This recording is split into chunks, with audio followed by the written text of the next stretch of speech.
Any kind of addiction wants to kill you. It doesn't matter if it's bulimia, doesn't matter if it's anorexia, doesn't matter if it's gambling, whatever the addiction is, the end result, it's that's why they say all diseases have a pathology. They have a beginning, you can trace it, and it has a distinct pathology, and at the end of all that pathology is death. Just like with fighting and wrestling and all that stuff, it works much better with a mentor.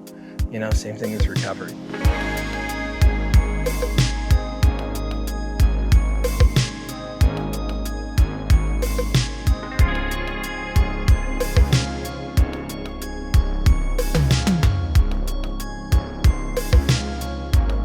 Welcome to Outside Issues with Audrey and Patrick.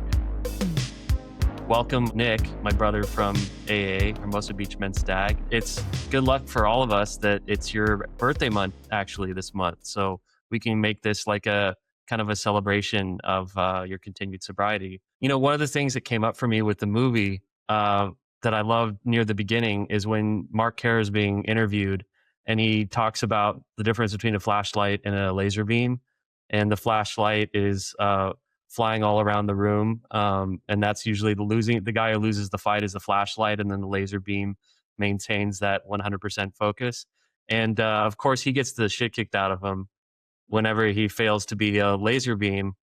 And that's how the story kind of ends up. But the story of human beings is that you can't be a laser beam for any sustainable period of time. It's the nature of life to kind of like lead us in all these different directions. And, we kind of ride the wave as well as we can, but eventually you're going to crash onto the rocks and, to mix a bunch of metaphors. I've always been a flashlight man. I don't know how to not be, unfortunately. I wish I was a bit better at being a laser beam.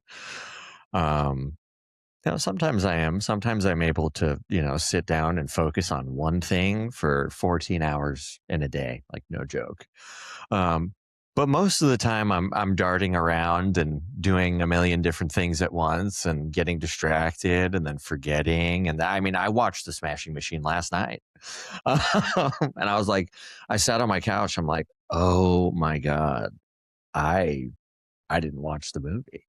And I busted out like half of it and I was like, yeah, I'm just gonna go to bed. And then this morning I finished it. God, getting sober at the South Bay Alano Club was the best thing I ever did. And all my AA girlies are down there, and I haven't really stuck to a group up here yet just because of multiple factors, but God, did the Alano Club save my life. We have our men's group the same time that the women have their group every Monday night. And we're actually, I was really glad that one of the guys came to us at the end of the last meeting. Because what happens, we get out, we're really loud, and we're all just kind of hanging out in the parking lot.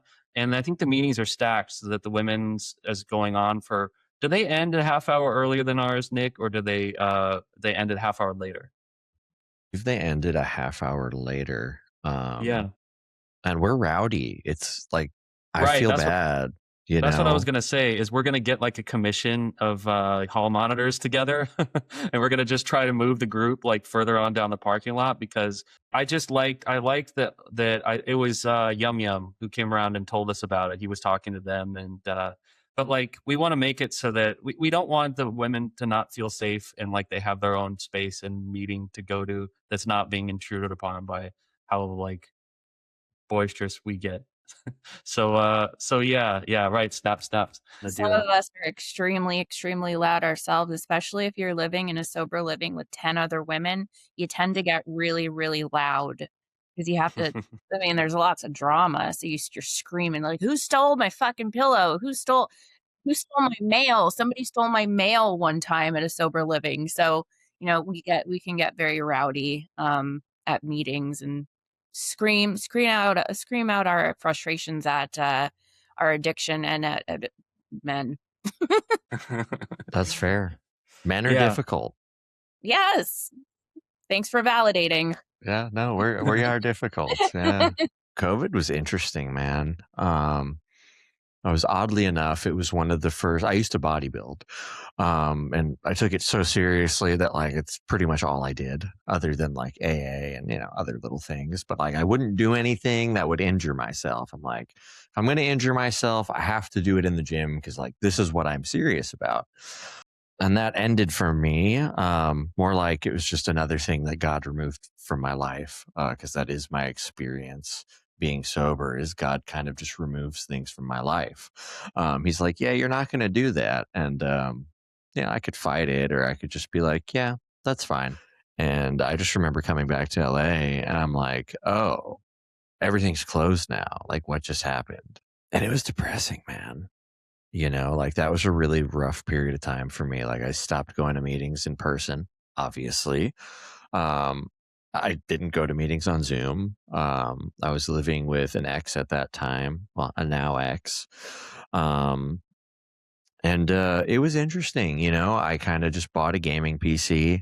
I bought some like workout stuff. I bought some like bands, on Amazon, and I was like trying to work out at home and like ordering a lot. I never used Postmates or, Uber Eats until COVID. I didn't even know that existed. And that started, and I started developing like a little bit of a gambling habit. Along with some like real crazy video game habits, because what else is there to do? You're just kind of stuck in home. But COVID was hard, man. And it kind of coincided with like, I have kidney disease from my bodybuilding. And it coincided with that. And I was like, it's really depressing. It was a really hard time for me. I didn't think about like drinking or anything. It wasn't really about that. It was just like kind of about like, okay, like I have this like thing that's like probably going to interfere significantly with my life one day, and I'll probably need a kidney transplant one day. And I was like, all right, I'm just going to rot and die and wait till that happens. Obviously, it's been like 6 years since then, and my kidneys are better than they were back then. So One of my things is I'll probably need a knee replacement at some point. The one I've got is working reasonably well, and I fight for the time to exercise and to kind of like build back my atrophied leg to where my knee's not taking as much heat as it is currently. But somebody else in recovery told me something the other day about self-pity, if we want to call it that, or just like letting ourselves feel like the darkness. It's okay, and in fact it's important to let ourselves do that, just as long as we don't live there. It's about getting in and getting out. And this guy, he's another fellow in recovery, was telling me that sometimes he'll just give himself minutes. He'll sit on the foot of his bed and he'll just like put his head in his hands and he'll be just, oh, everything's fucked, this is terrible, I can't fucking believe, and right. But then he will find an off ramp. And I think probably it's our life's work to kind of like build that off ramp and then to use it to kind of get into action or kind of get into, a healthy distraction or whatever you want to call it, whatever we're using. It's not drugs or alcohol or whatever to medicate the pain of life. Especially as a therapist, I truly believe that you should, in order to heal, you should feel what you're feeling and sit through the discomfort. That's the only way that you're going to get through to the light, in my belief. And so when you're sitting in that like darkness and that discomfort, you're experiencing all of your emotions that are coming up. And like, especially when you're sober, we get to experience every emotion. And so that brings out the beauty of healing even more, just to be able to like sit through the pain. And I have so many people that I see that just can't do that. And it's sad to see, because they are not able to see, the other good feelings that they're able to experience. So I like that, somebody is able to sit through their feelings like that, those dark times. I have 13 years as of April 15th that just passed. I'm a firm believer in anything that I really deeply enjoy and find pleasure in. There's a chance that I might use it and abuse it. And, one of my things is shopping, right? I think a lot of people have that. I've met so many people that just like compulsively shop. And I think for me specifically, like, I have the means to do so without harming myself unless like I really do it for a long time. So I have certain amount of like leverage. Like, oh, I could do this for like a while and I could run really well for this amount of time. But then if I keep running, then I'll have nothing. My whole life, I'm a runner. That's what I do. Something's wrong, I want to go on a vacation. Previously, as Patrick knows, it was gambling. That was removed from me last May. Well, probably more like June. Last May is the last time I gambled. I just like things that feel good. I don't want to feel like shit. I don't, and it's like, I think that's part of the human condition. I don't think that's like I'm alcoholic, so I'm going to run from my feelings. It's like, it's a little bit of how we're raised as men. I think for me, I was raised by an Italian father, and, men don't cry. And it's like that, we don't cry. We're tough. And it's a joke. We cry, we cry. We're human beings. What we're really suffering from is just being human. What helped you with the gambling, or like what took it off you at the time? Like gave you, like brought you back, I guess, from that avoidance of feeling those feelings? When I started gambling, I think I was like literally of legal age to gamble. So I started gambling at 21. Before then, actually, don't tell anyone. And it was normal. It was fun. It was a thing to do with the friends, But then it turned into, during COVID, I'm like, wow, there's all these online websites, and I invested a little bit of money in Bitcoin, and I've got some dollars I could throw at this thing while I sit around, and all of a sudden I was doing it every day. And then all of a sudden I had a gambling software installed on my computer to block me from doing so. And then all of a sudden I was putting the same software on my iPad and on my MacBook and on my phone, and then just disabling it because it's literally just a VPN that you attach to your phone that blocks you from going on certain websites. And, if you could figure out how to disable it pretty quickly. And what helped me, man, I just kind of had to invite God into the room, just like I do with everything else. It's, like I said, my experience here in AA is things get removed from me. I'm not good at, I don't quit. I didn't stop drinking. It was removed. I was displaced from my environment in New York, sent out to California to go to treatment, finished high school in treatment, which was really cool. I went to a really cool place that isn't around anymore that I'm really grateful for. Oh wow, you finished school while you were in a treatment program. Yeah, I got a DUI. I believe it was January of 2012. 17 Me too. years old. Really? That's when I got my DUI. Oh man, that's funny. Yeah, I think it was January of 2013 or December of 2012. My bad. And then I was like, cool. This is good. I'm just going to not go to school because clearly I'm in some trouble here. We're done with school now. We're going to quit. But, luckily I was, a very good mom that placed me somewhere where they let me finish up high school, and my high school also allowed that, and I got a diploma from them, which I'm super grateful for my guidance counselor at the time, who oddly enough I spoke to a couple months back when I was trying to get transcripts because I was considering going back to college again. But dude, God just removes things from us. We see it over and over again. And, when I got back from Vegas, when I was just going to Vegas to shop, not to gamble. Okay, I brought some money to gamble, but I didn't think it would be as bad as it went. I got back from Vegas and it was all I could think about. Is the fantasy with gambling, or is the thing that powers like the craving? Is it the dream of the jackpot, or is it just living in that tension of like, I might lose it all? Or is it just like it's just winning, or is it the reward that comes after the win? I think it's a lot of things. I think, like I said, going through a hard time at that point in my life. And there was a point in time where I used to gamble and not gamble for months at a time. And there was no real desire. There was no craving, right? The obsession, there was no obsession to gamble.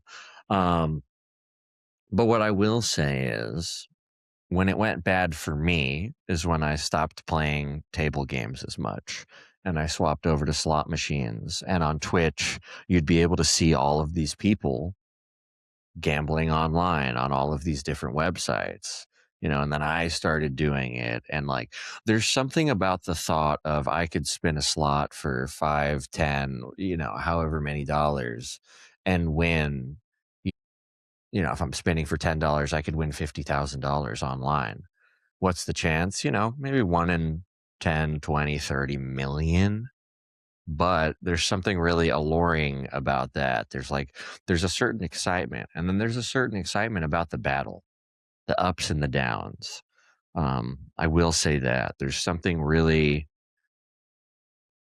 I'm the type of gambler that I never win immediately. That was never my story. I would never just walk into the casino. Oh, I'm doing so well. I'm winning the whole time. I'm the type of gambler, was the type of gambler that gets to the casino and I lose.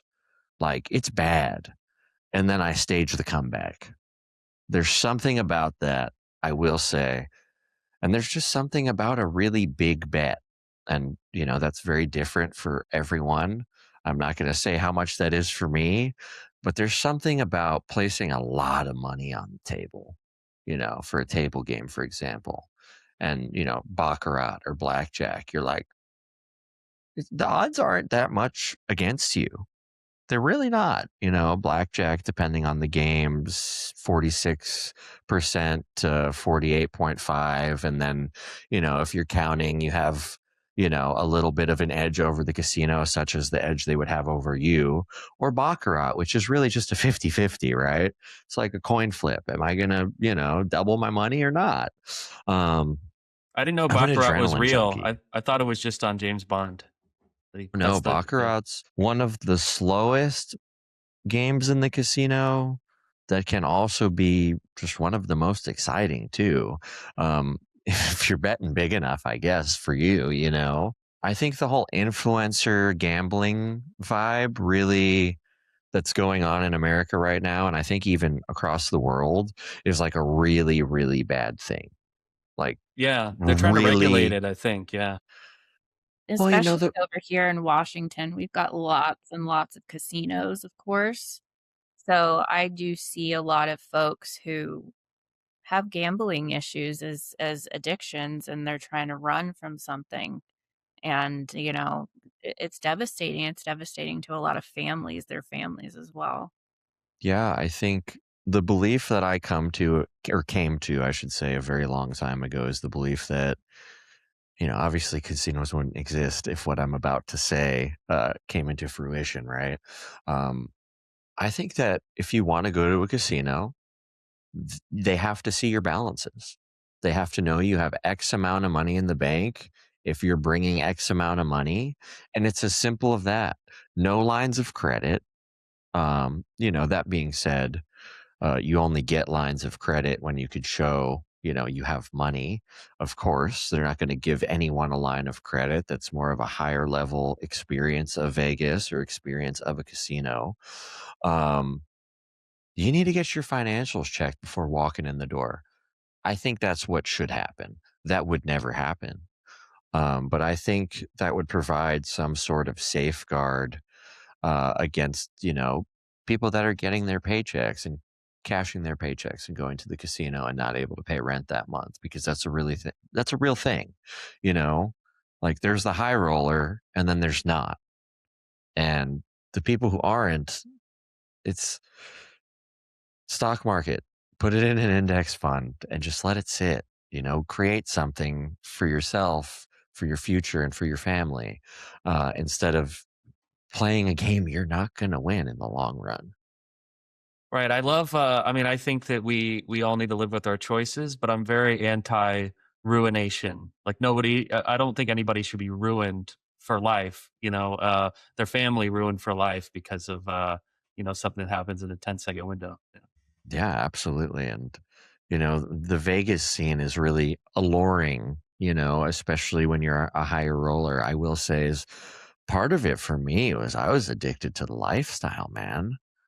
You're getting, I'll speak for myself. Like I would get, if I'm staying at the Aria, I'd get a 1-bedroom penthouse in the Sky Suites for free, right? It's for free.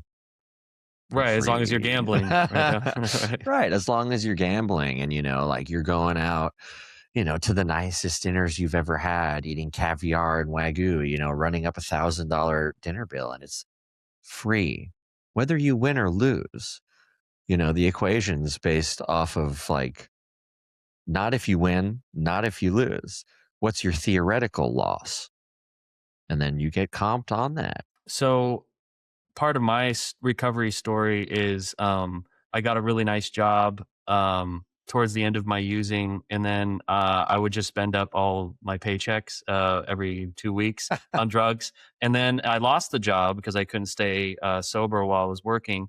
And then within a matter of weeks after that, I zeroed out, and then I decided to go to rehab. And it really was like losing all my money was like a big incentive for me to get clean, because I had just had no more road to travel to a certain extent.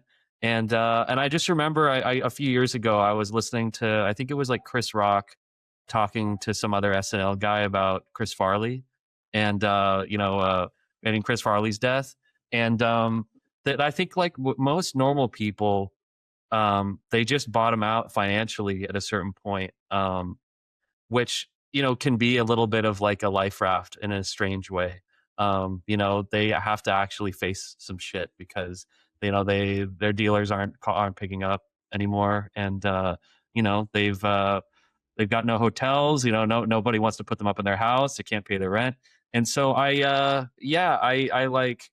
could do a lot of damage when I've got a full balance. And and I think payday was always a big trigger for me, because at a certain point, just like everything else in addiction, it just becomes compulsive. It's like that number goes positive, well, of course I got to go get my stuff. And I gotta so yeah, if you have the means, and that leverage is, it's not something that's pressing on you, but you're still able to find that recovery sanity, hats off to you. And for me, it's really hard because I haven't gambled, but I've shopped and shopped and shopped because I have bipolar. And so when you get into a manic episode, I literally have zero control about my spending. When I have a big paycheck, I've lost jobs too because of this illness and because of addiction too, but mainly because of being bipolar. I can't get into that recovery mindset. I don't even know what recovery is when I'm manic. And even in manic psychosis, I'm looking at the TikTok shop, looking at numbers of things. And if I have like angel numbers or something like that. So if something is like $7.77, I'm like, oh, I got to buy this. And so what ended up happening in 2023 was I went on a spending spree on the TikTok shop and got all this shit that I had no idea what I was getting. I have like this tiny purple blender that I don't even know like if it worked or not. That's such a weird thing to buy on a shopping spree, by the way. I bought a I think that's toilet cool. wand. I bought a toilet wand. I bought going on that clothes website Shein. I have so many clothes that I would never wear. I've never worn a leather jacket in my entire life, and I don't plan on it, honestly. But in Mania, I thought that I could rock the leather jacket and everybody would think that I was the coolest person on earth. Getting the help that I need through medication and therapy is my recovery. So I'm really glad to hear that you were able to fall back on your resources in order to help yourself with the gambling and the spending, because I don't want to buy any more toilet wands. And so I have to take I'll take your extras. Okay. All right. Yeah. Everyone needs one. Yeah. They're different colors, mind you. I don't know why. Nick, do you do any therapy and like pharmacological like support for your recovery or? No pharmacological, but yeah, I have a therapist. She's amazing. She's in recovery. I think she's a lawyer and a psych legally. She's got a bunch of degrees, but she's not actually a therapist, but like it's life coaching. But Yeah, you get what you she's need. great. She's great. Like great. I don't see her as much as I should. It's super expensive. It's not covered by my insurance. I think if we stop growing, that's kind of the end of us. You know, what is life other than like constant growth? I was gonna say, Nick, what I always think about when I think about you is your voice is just very calming, and I bet do animals like you, like the pets, like to come up to you and stuff, or like do you find that you can calm? Because I just feel like on a very like sensory level, you just have like a chill vibe with you, and it's something you got to use, you know, in your life because not everyone has that. ASMR like. ASMR like, yeah, ASMR Nick talking about you know, reading his grocery lists. I should start streaming. Yeah. Maybe this next chapter of my life could just be me doing ASMR. Yeah, honestly, I've had interesting experiences like literally calming people by touching them. And just like really focusing on calming energy. And I'm super grateful for it. I don't think I'm magic or anything. I just You're a high vibrational individual. maybe. I like that. I want to write that down. So much of the movie, The Smashing Machine, it's about his relationship with failure. And I think in the end, there's a really strange ending where like he gets the shit kicked out of him and he ends up losing the tournament. And then while he kind of like gets his wounds tended to, he's in the shower and he's just kind of like decelerating from the fight. His buddy Mark Coleman ends up taking his place and then winning the tournament. And it's almost like you get this like from the soil of his defeat, the plant, you know, kind of like rises to meet the sunlight. And then there's like some close-ups of Mark in the shower, almost kind of like you can kind of my interpretation of it is that he's just kind of like finding some acceptance in his unraveling rather than resisting it as he did earlier. Speaking of gambling, the scene that really stuck out to me was when he was fighting in Japan and he was trying to get some painkillers, and the doctor was like, "Oh, how about some Tylenol? How about some Yeah. ibuprofen?" And he kind of looks down, and I can tell that face because I've had that face of like that fake, like, I would love to, but is there anything stronger? You know, like, so kind of gambling and doctor seeking is something that I've been a part of. I really related to that, trying to manipulate in order to get the strong shit. I'm just gonna say it. I didn't really like the movie that much, but I can relate to it deeply. Due to a past relationship. There's two unhealthy dynamics going on at the same time, right? We have the alcoholic and we have the codependent, right? Um, Behind every alcoholic is usually a codependent. Don doesn't like how, you know, he gets sober, he comes out of treatment, whatever. Um, he doesn't need her like he used to anymore. And one of the biggest takeaways for me is actually that how upset she is that she doesn't need to play the role of this caretaker caregiver. Like he's trying to get better. He's trying to better himself. And honestly, I'm so surprised there wasn't a relapse involved in the story.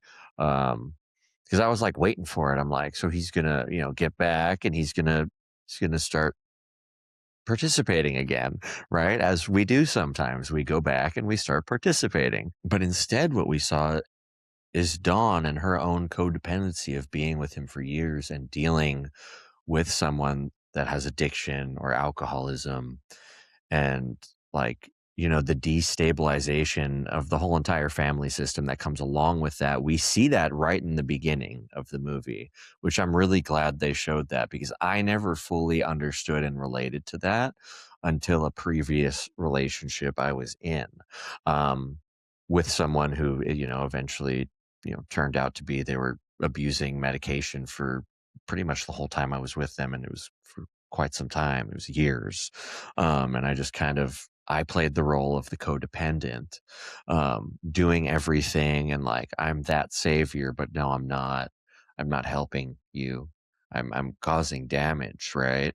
Um, and I really, really like what they did in the movie because it shows both sides. You know, it shows the codependent, it shows the alcoholic, it shows that power struggle. You know, she doesn't get what she wants. She puts a gun to her head, right?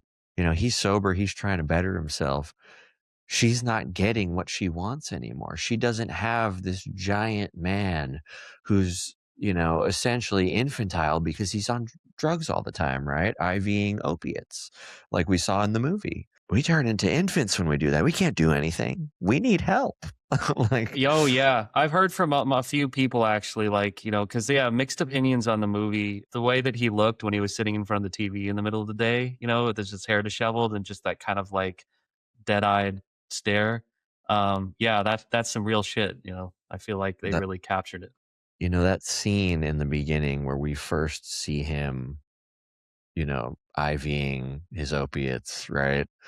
That noise they played, I was like, wow, there is something about that noise that absolutely describes IVing opiates. Because you know, when I was doing my thing, that is something I participated in. And for some reason, when I heard that noise, I'm like, wow, that is what that feels like. It was a very strange experience I had with that scene and that noise in particular. I was like, I don't know how they knew to match that noise to the scene. I'm really not sure. It was really kind of interesting. When I was using, you know, I think I was the problem, you know, first and foremost. And it's gotten a lot better, you know, since I've been recovering. The way you are with the other person, you know, it's a lot of it's like the way you are with yourself. And if you have trouble regulating your own emotions, if you have trouble kind of like facing your emotions, if you are in an emotionally unsober state, I feel like that's going to have a spillover into your relationships. And then depending on how crazy the other person is, you know, it could end up being a powder keg. If it's hard, I know that there's probably something that I can try that I'm just not trying yet. And that's like, you know, one of the gifts that the program gives me. There's a really good chance that all the chaos ever in my life, for the most part, has really just been man-made, and I'm the man that made it. It's a weird thing to realize when you think you're like really doing well, you know? And it's like, no, you're choosing this. You're Yeah, I choosing this. sometimes choose to isolate from my partner, thinking that, you know, working on myself is what's going to better our relationship. But in fact, I'm sort of just isolating myself from him and not getting that one on one time that you need in just a partnership. And sometimes it is to avoid conflict. But luckily, I've learned to, you know, sort of sit down and not have that trauma response from my past relationships and be like, "Oh, okay, it's not like he's telling me I'm stupid. It's he's telling me something that he feels." And you know, a thing that really I'm still working on is like if he gets upset, I'll tell him, "I don't want you to be upset. Please don't be upset at me." Because the thought of somebody being upset at me or mad at me makes me feel like I'm a piece of shit and literally tears a hole in my heart. But I have to recognize that, I'm, you know, I'm not perfect. And if I do something to hurt my partner, then he's allowed to feel those feelings. And I'm allowed to sit with that discomfort, like I said earlier. I can sit in that discomfort, and it's not like it's gonna go away in a second if I tell him, "Hey, stop being upset at me." It's gonna go away when it goes away, and it usually goes away, luckily for my relationship, within about 10 minutes. Sounds amazing. I'm not too familiar with that, but that does sound amazing. You know, wait, yours is visiting, right? This weekend? Yeah. She's actually she's upstairs right now. Oh, that's cool Yeah. though. Yeah, I'm glad you guys have some time together, and Yeah. I just No, really appreciate. she's great. Yeah. She's great. This is really like peaceful, nice, you know, which is just something I'm really not used to. Um, there's like a learning curve involved, I feel like. I'm used to having to like defend and like, is something going to get thrown at me? I don't know what's going to happen next. Like, that's what I'm used to. You got a lot of love the other day at your, cake, when you took your cake. I just kind of like to fly below the radar and just like there's a part, like the egoic part of me that's like, yeah, fuck yeah, like more attention, more attention, more attention. But then there's the more authentic part that's just like, yeah, another year, here we go. Got to take a cake and get attention, I still carry a little bit of shame for not like jumping right into the AA scene up here in Seattle, but I chose my workplace to celebrate my 8 years 2 years ago. And so yeah, I felt I don't know, my boss brought donuts and then everybody was confused. Like we put in the Teams chat like happy sober anniversary, Audrey, 8 years, yay. And everybody's just like, you're sober? Like, oh, okay. Cool. Congratulations. And I was just like, this is kind of a flop, but I'm maybe a little bit wanted the attention, but I relate to you. I'm just kind of like, well, it's another year, but this year will be 10. And I really just want to like say about the 10 years and to tell people to inspire others. I Yeah. think, yeah, that's my main goal in celebrating birthdays. So pretty much every cake I took, I somewhat said the same thing. It kind of had the same gist, right? The gist was like, I'm powerless over gambling. And then I described the obsession. And then from there, I described how to find relief from the obsession, right? I don't relieve myself from it. It gets relieved from something else. And that something else just so happened to be for the gambling, talking to God. And I think, and I was talking to someone about it after the meeting, because I've been a little self-conscious about it, because it's like most newcomers don't understand what I'm talking about. They think I'm just talking about gambling. When in fact, I'm just talking about alcoholism in a different light. While I casually tell you exactly what to do for your problem, essentially, and what works and what's tried and true. There's a reason for 2 and 3.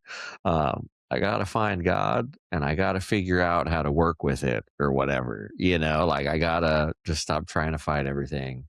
Just sit back and allow life to life. Audrey, like whenever you had to kind of like slow down or, reschedule or, take some time away from work, I've always seen, I think there's a lot of strength in that because it really comes from like an acceptance of, the limitations, your limitations in the moment and, and self-care.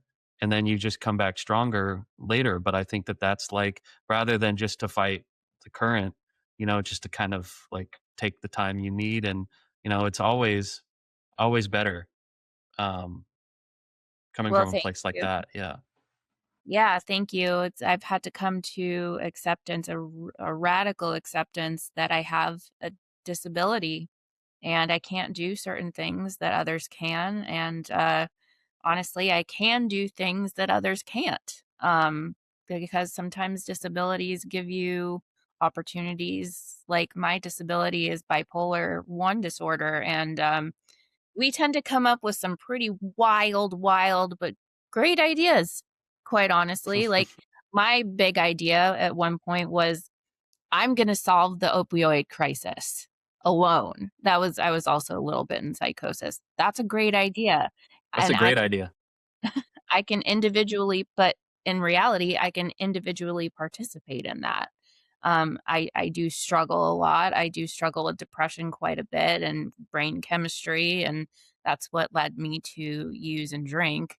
But yeah, I've accepted that I can't do things to the fullest sometimes like other people, and that's okay. And that's just what God gave me, and God gave me a lot of superpower too.